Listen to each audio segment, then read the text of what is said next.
Mr. Men, the big match. Mr. Small was very excited. It was the big football match on Saturday, and Mr. Small loved football. But there was a problem. Mr. Small was a bit too small. But Mr. Small was determined to play. On Saturday, he arrived at the football field all ready to go.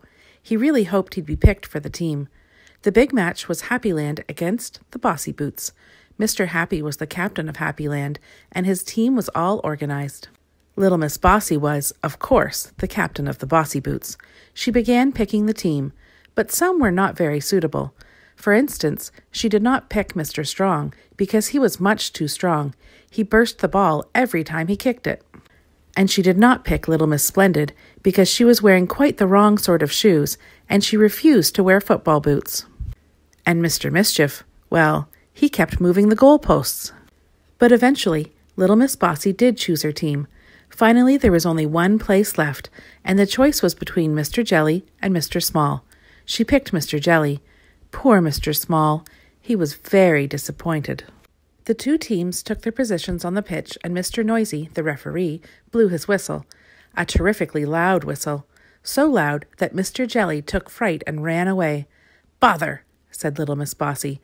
"Okay, Small, you're on." Mr. Small was delighted. He was going to get to play after all. The big match started, and it was soon easy to see that the Happyland team were far better than the Bossy Boots, especially because they had Mr. Tickle in goal. His long arms saved every shot. And Mr. Small quickly realized that he was not going to have much chance of showing off his skills. Nobody passed the ball to him.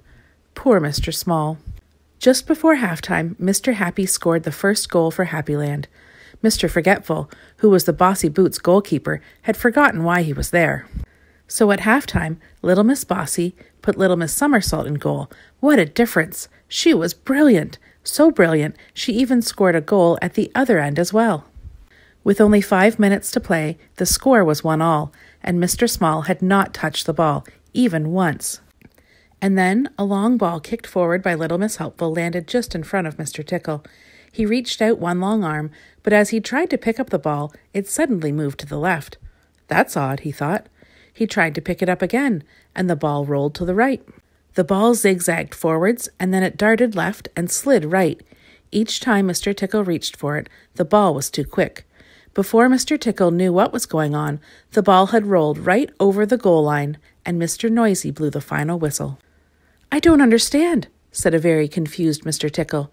And then Mr. Small stepped out from behind the ball.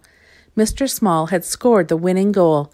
He was awarded Man of the Match, Small Man of the Big Match.